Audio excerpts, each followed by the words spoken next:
relação de inclusão entre conjuntos. Da primeira aula de conjuntos, quando eu fui fazer a lista das noções primitivas, lá aparece uma relação, é a nossa primeira relação na teoria, que eu denominei de relação de pertinência. E lá eu deixei claro que pertinência é uma relação usada para relacionar dois objetos, o elemento e o conjunto, ok? Então a gente não pode esquecer que pertinência, a relação de pertinência, ela tem que ser usada única e exclusivamente para relacionar o elemento com o conjunto, ok?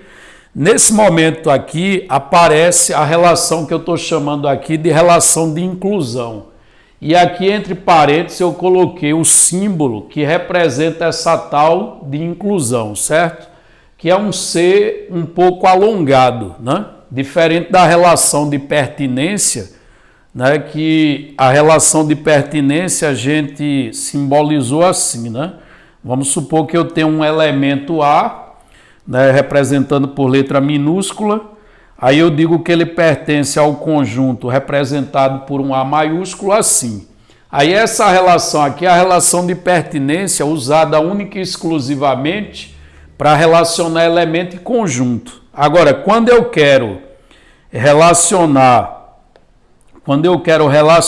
dois conjuntos, a relação tem que ser essa aqui, a relação chamada de relação de inclusão, ok? Então, inicialmente, vamos definir o que é a relação de inclusão, ou seja, vamos agora estabelecer a condição para que caiba essa relaçãozinha entre dois conjuntos, certo? Mas saiba desde já que inclusão eu só posso utilizar para relacionar dois conjuntos. Quando eu quero relacionar elemento com conjunto, a relação é a relação de pertinência, ok? Então vamos dividir essa parte aqui da teoria em dois pedaços. No primeiro pedaço eu vou escrever a definição da relação de inclusão, ou seja, eu vou estabelecer a condição necessária e suficiente para que um conjunto esteja contido no outro, certo? Então vamos começar da seguinte forma. Eu vou assumir a existência de dois conjuntos, então sejam A e B conjuntos, tá?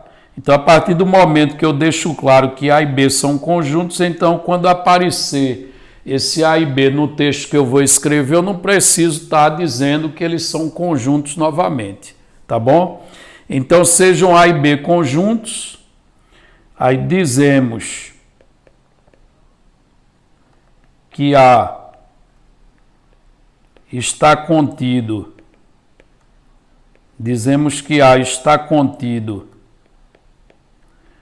Você pode dizer também que está incluso, ok? Então, dizemos que A está contido ou incluso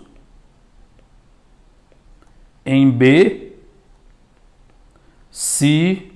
Então, vejam, eu vou dizer que o conjunto A ele está contido no conjunto B e o símbolo para representar isso seria esse, ok? A relação que eu vou colocar entre A e B seria indicada por esse símbolo, depois eu faço isso em notações matemáticas, certo?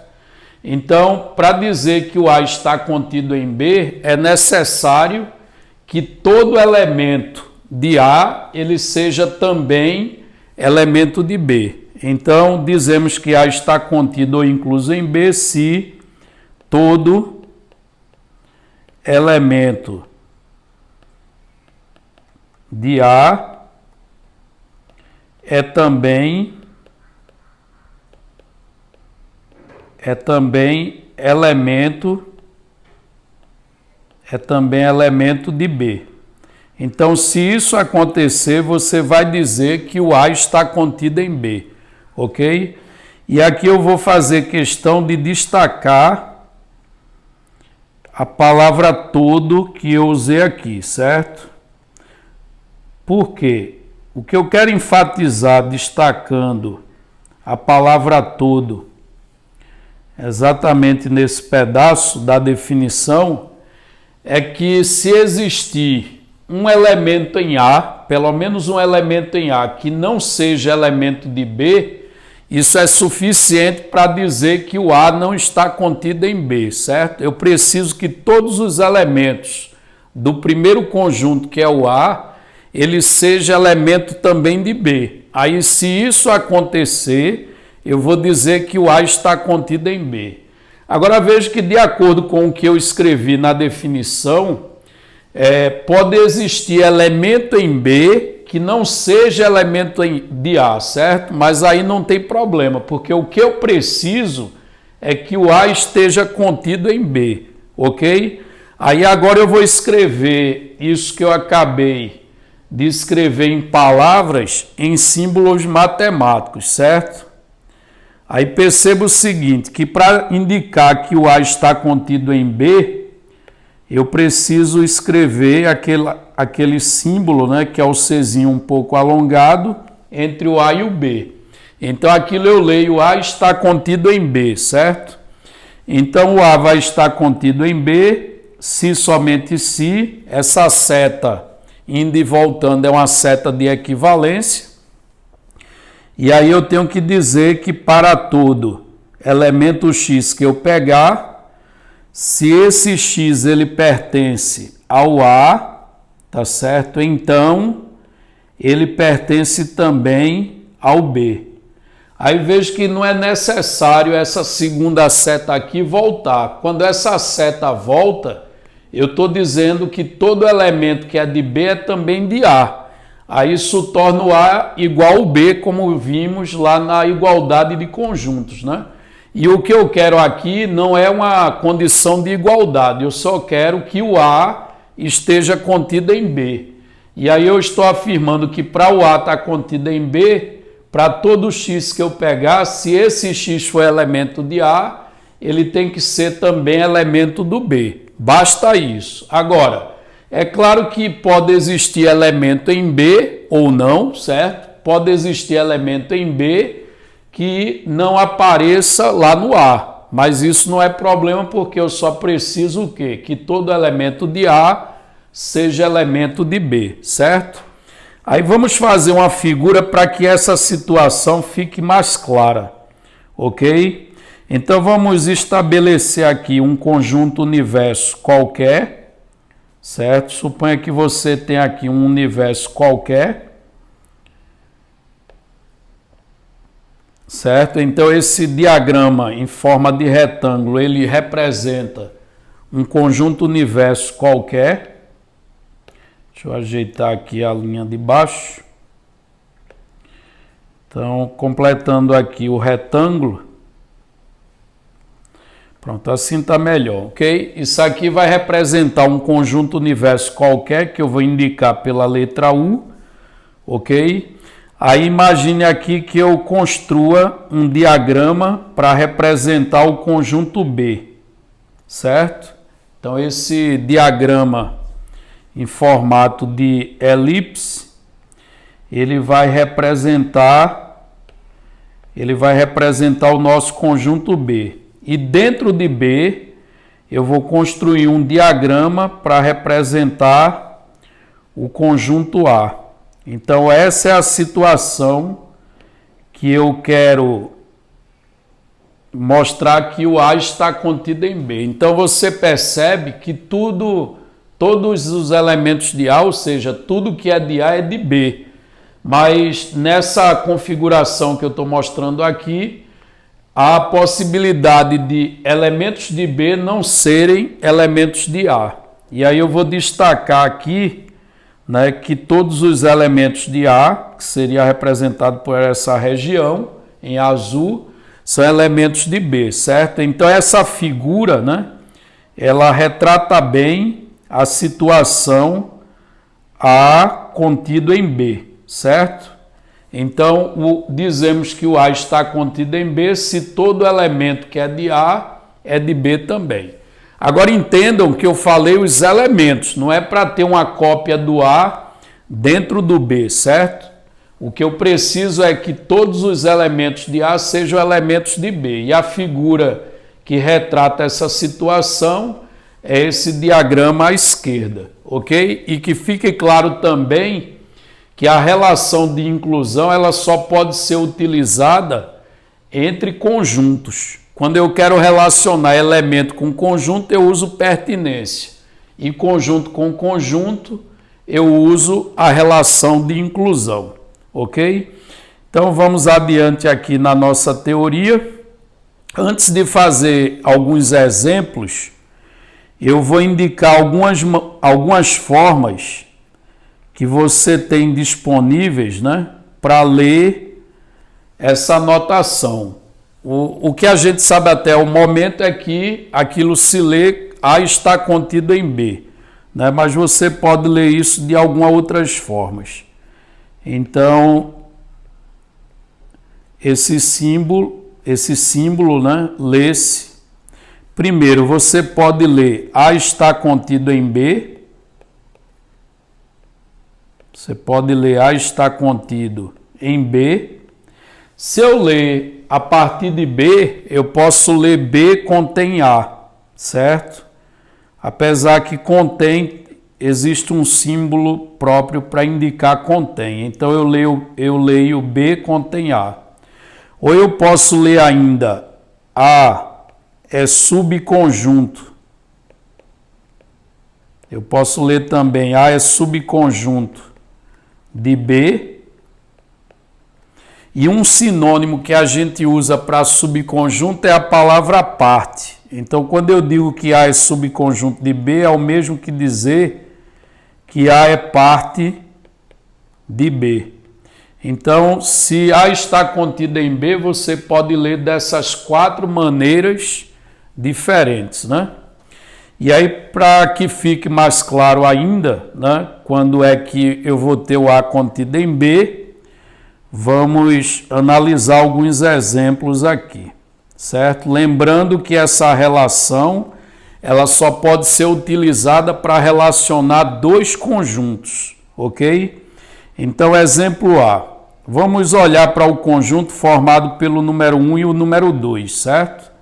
E aqui à direita eu vou colocar o conjunto formado por 1, 2, 3 e 4.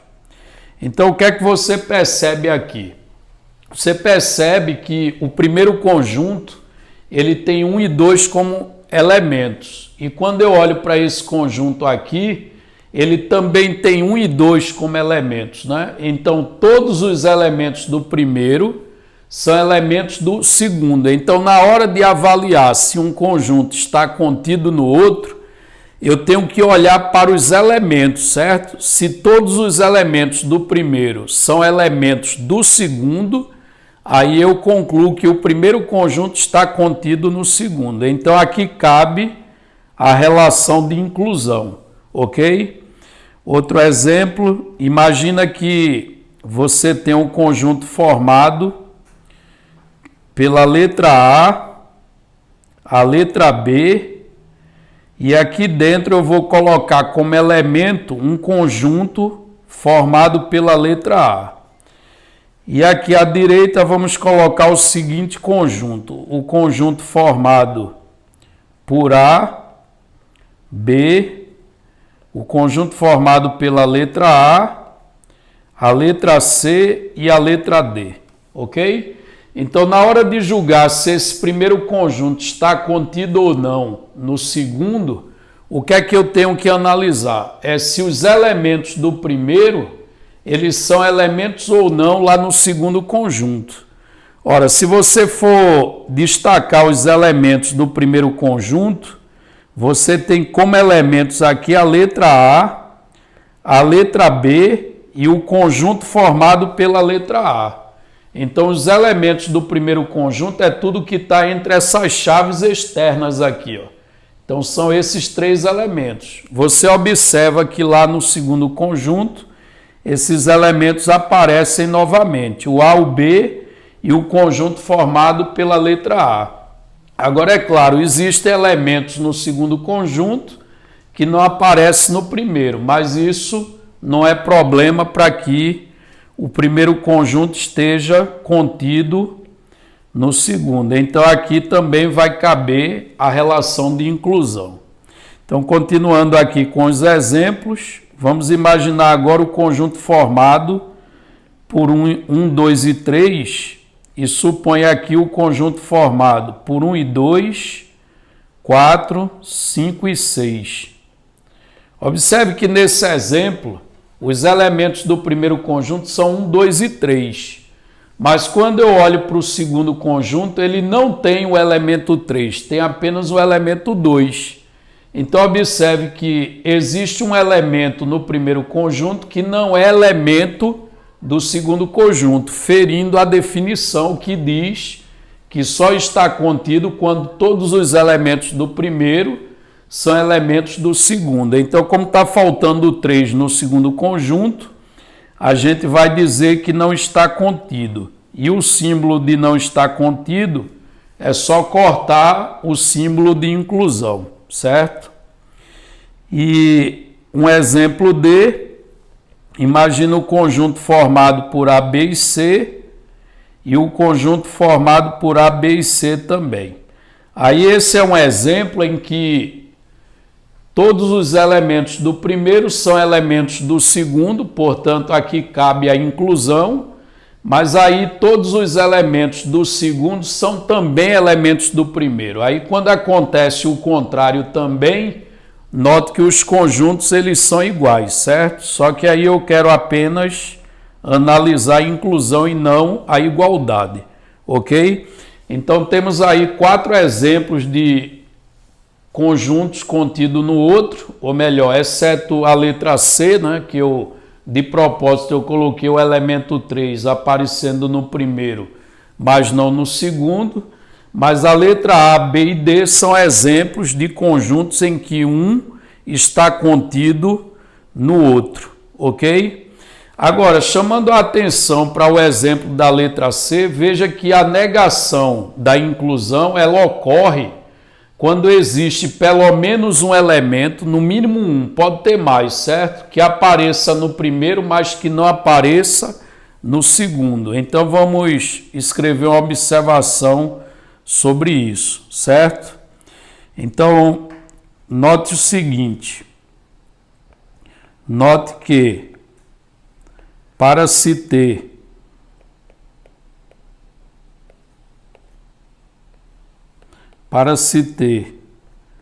A não está contido em B, certo? Que seria a negação da inclusão.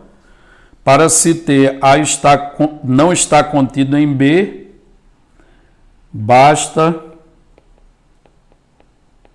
existir pelo menos